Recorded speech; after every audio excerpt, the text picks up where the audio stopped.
There are some rare instances when mass media seemingly end up having a profound, instantaneous effect on a very large population.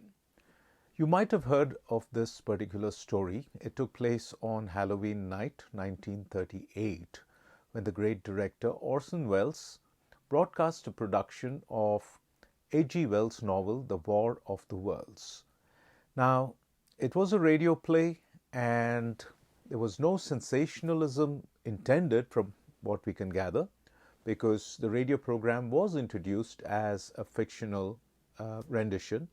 But for various reasons, some of which I'll talk about now, a mass panic ensued. Okay? Thousands of people fled their homes, contemplated taking their own lives, sat down and prayed. So people actually believed that something completely extraordinary and unbelievable, was happening, that they were actually alien beings on other planets, and now they had landed not just on Earth, but specifically in New Jersey, and were out gobbling up people or destroying buildings and so on.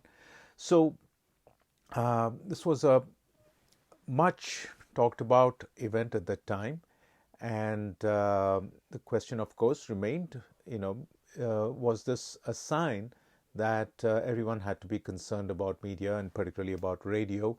Were people really that susceptible to persuasion and propaganda, as it were? So again, as I said earlier, the time from the 1930s, 40s was the heyday of what was called media effects research. Scientists were using tools from psychology and other fields to try and determine if media really had that kind of a magic bullet or hypodermic needle influence on audiences. So when the War of the Worlds panic took place, a very useful and well thought out study was done by a researcher named Hadley Cantril. And this is the book, The Invasion from Mars, a study in the psychology of panic. Okay? So Orson Welles did what any good social scientist would do. He used a number of methods very objectively.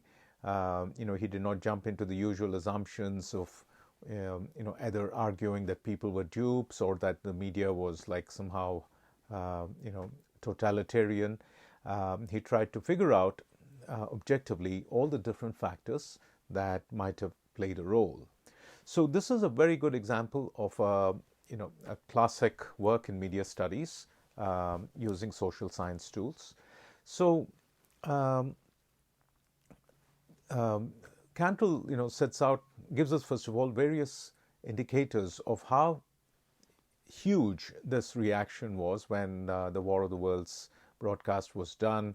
It's estimated that tens of thousands of people, or maybe hundreds of thousands of people, actually believed it was real and panicked.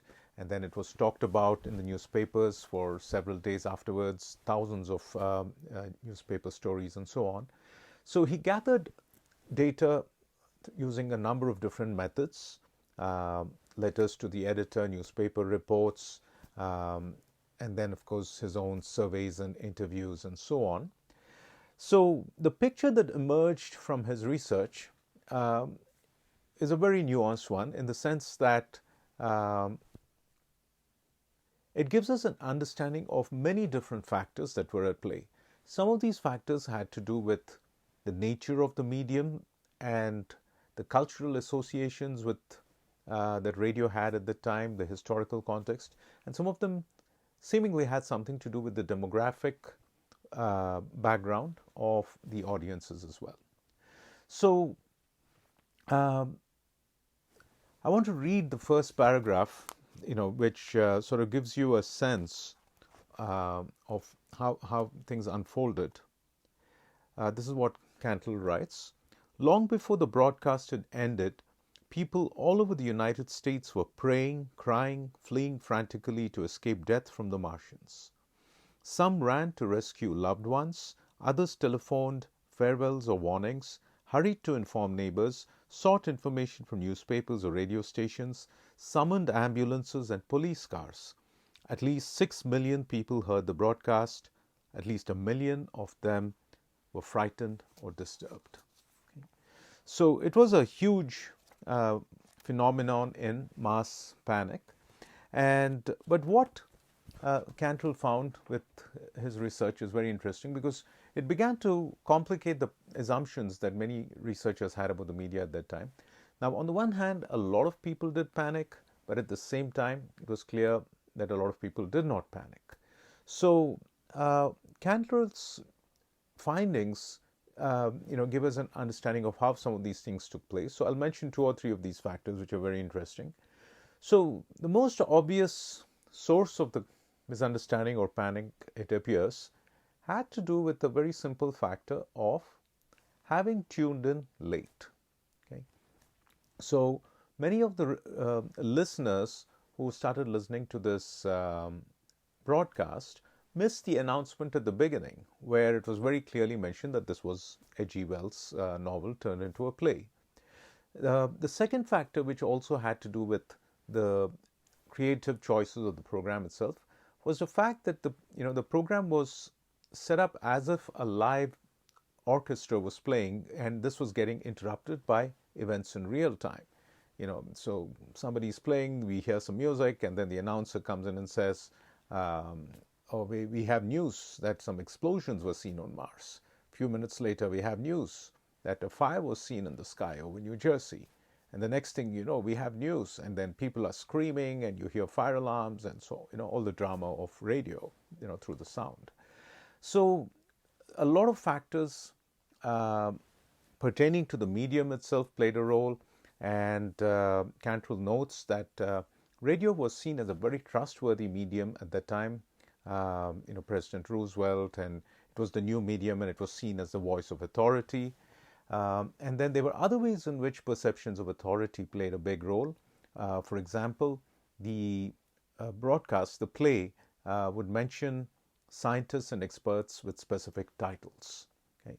So in terms of the broader context, what the study tells us is the changes that were taking place in society as a result of the advent of a phenomenon sociologists would call modernity. Okay? So this was still a fairly religious society. In fact, religion played a big role in the way people responded to it and made sense of these events. But at the same time, you see the advent of modernization. People are, in these urban settings, and they associate new forms of authority with the radio, like the president and so on, and scientists and so on. Then Cantril also found some interesting connections between demographic variables and whether people panicked. So it turns out that people with a slightly lower educational background tended to panic a bit more than people who had been to college. So various factors like that are spelled out. So the overall, this is a wonderful study to read about, and also you can find the actual play on the internet, so you should listen to it and think about what might have changed from that time to the present and what has probably not changed too. Okay, so it's easy for us to sometimes say that, oh, people were so simple, they got fooled so easily by the media, 70 years ago, our grandparents' generation or whatever. But I want us to think about one thing. Could it be the case that media today is also setting off all sorts of mass delusions, if not mass panics, and we just haven't figured out what is going on yet? So anyway, so this Invasion from Mars is a great example of a classic mass communication research study from the earlier part of the 20th century. In the next video, we'll look at sort of the fruition of the effects research approach by talking about some studies on a very important question, that is media on the one hand and violence. Okay? And that will be an approach known as cultivation research.